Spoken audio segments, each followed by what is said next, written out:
Hey everybody, Jim Ingersoll here, and I'm super excited to see you tonight. And I want to talk to you about how to become the real estate deal maker tonight. It's a topic I really like, and we're going to talk about leverage and deal flow and creative financing and some cool stuff tonight, exit strategies as well. But first, this little read on motivation. It says this: don't worry about motivation. Motivation is fickle. It comes and it goes. It's unreliable. And when you're counting on motivation to get your goals done, you will likely fall short. So don't expect to be motivated every day to get out there and make it happen, because you won't be. Don't count on motivation. Count on discipline. You know what you have to do. So make yourself get out of your chair and go do it. And you do that with discipline. Everyone wants some magic pill that you can take, some life hack that eliminates the need to go do work. That doesn't exist. No. You have to do the work. You have to go do the work. You've got to hold the line. You have to make it happen. So dig in, find the discipline, be the discipline, accomplish it, and that's it. And that is from Discipline Equals Freedom, Field Manual, Jocko Willink. Hey everybody, I want to talk to you about making deals now that we talked about discipline. And I want to talk to you about three things today. Number one, I want to talk to you a little bit about deal flow. Number two, I want to talk to you about creative financing. Number three, I want to talk to you about exit strategies. And all of that within the context of structuring deals, particularly in this framework. I want you to be able to go out there and structure deals that you find off market directly with the homeowner, typically a motivated seller. And then you be able to go out there and put that deal together with the right financing that makes sense for your deal and your particular exit strategy, completely without relying on banks. And if you can do that, you will be the deal maker, right? Hey, if you're watching this on YouTube, I want you to click on that little icon in the corner. That's the subscribe button. Thank you for doing that. And if you're in iTunes right now, I would love it if you'd leave me a review. Also leave your comments. We appreciate the likes, shares, and comments from all of our listeners in the success world of real estate. So number one, deal flow. What is deal flow? Well, the first thing about making deals and becoming the deal maker is you've got to be able to get deals that nobody else has access to. Now, how can you go out there and put together deals and find them when nobody else has them? Well, the key is most of the people in America go out there and buy houses off the MLS with a realtor, and they pay full retail price. But when you understand what you're doing as a real estate investor and a deal maker, then you understand that you've got to make money the day you buy the house. Not in 10 years, 50 years, 3 months, but today. So you make money the day you buy. And you do that by buying houses as a discount home buyer, right? So once you're a discount home buyer, you're going to go out there and buy houses like nobody else buys them. You're going to buy them with great discounts and potentially also seller financing terms. So when you can do that, you can begin to structure your deal flow. You can get that pipeline going, fill your deals up, connect with motivated sellers, and make it happen so that you can go out there and you can buy houses like most people go to the mall and they buy a sweater or a pair of swimsuit if it's summertime right now. You see what I'm saying? You could go, when you buy clothes at, say, Macy's or at the mall or Amazon or wherever, it's nice to go to that clearance rack and find a great deal. Do you see what I'm saying? Are you tracking with me? You go out there and you kind of look through all of them. You find the right size, the right color, the right clearance item, and you know that you can get it 30, 40% off. Then you got a great deal and you feel good about buying it. That's how you should be looking at buying your houses as well. You should know what you're looking for, what level of repairs you're prepared for, what area you're looking to buy, and you should be able to go out in your marketplace and farm an area through driving for dollars, maybe through networking, maybe through a wholesaler, a realtor, expired listings, all of that stuff, bandit signs, direct mail. And then find the person in that area that says, I've got an urgent need to sell. I just inherited the house. I'm going through divorce. I just had an eviction and I'm a burned out landlord. And you can make a deal and you can find your first off-market deal. Now, if you've never done this before, I know it can be a little bit scary. I remember when I started like 15 years ago, it can be intimidating to go out there because we're trained in America to go out there, find a realtor, look through all the MLS listings, pick the house we want, pay full price or higher. Whereas in this case, you're going to go out there and you're going to market. You're going to do lead generation and marketing, and you're going to have motivated sellers contact you. And from that, you're going to be able to create some deal flow. So deal flow is the first critical piece of being a deal maker. Follow along. And the way that you find that deal is you either go out there and do all of your own marketing, you build out marketing systems, you have a marketing plan, and you're consistent, you've got great follow-up and all that stuff, and then you write the contract directly with the seller yourself with no realtor, nobody in between. And I love doing that. I've made so many deals in people's living rooms, on their back deck, in the kitchen, wherever they want to sign the contract is good with me as a deal maker. Make sense?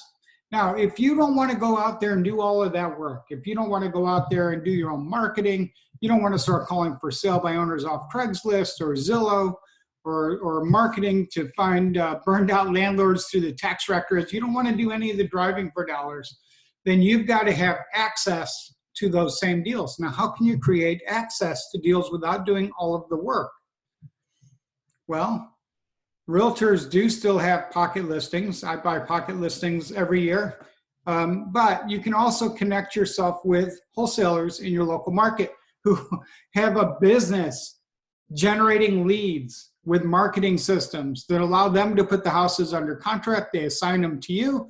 You pick up their deal flow. So you either have to have access to your own deals or access to other people's deals. And having access to other people's deal is part of your network. And you guys know that you listen to me all the time. I always tell you your network equals your net worth.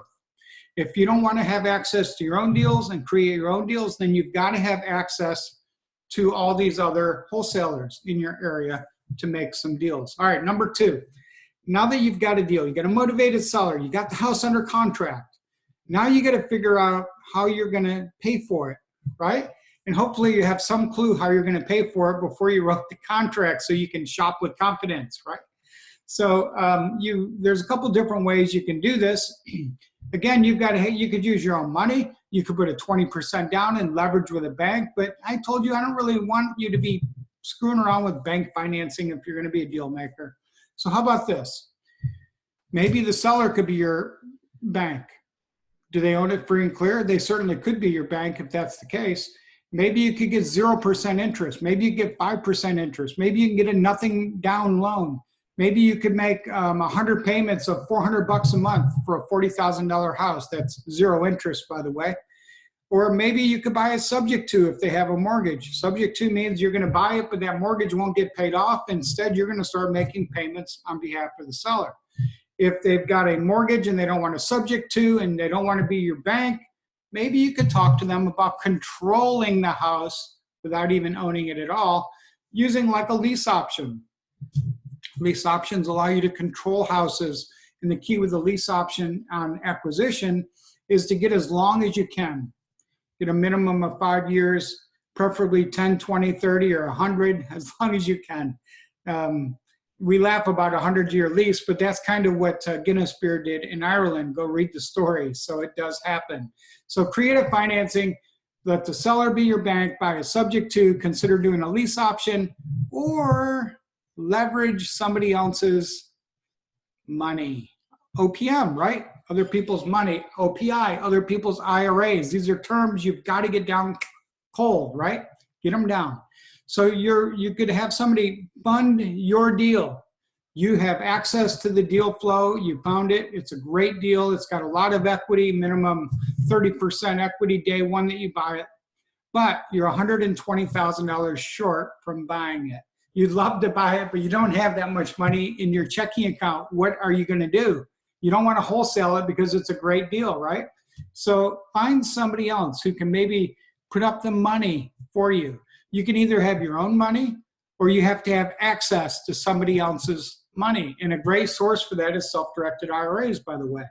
So there's all these private money capital access where you just like turn on a faucet and money comes out for your deals. You just got to learn to do that. And you do that by becoming a deal maker. Kind of see the theme for today, right? Becoming the deal maker. Number one was deal flow, off-market deal flow that nobody else has access to. Number two, financing, creative financing in particular.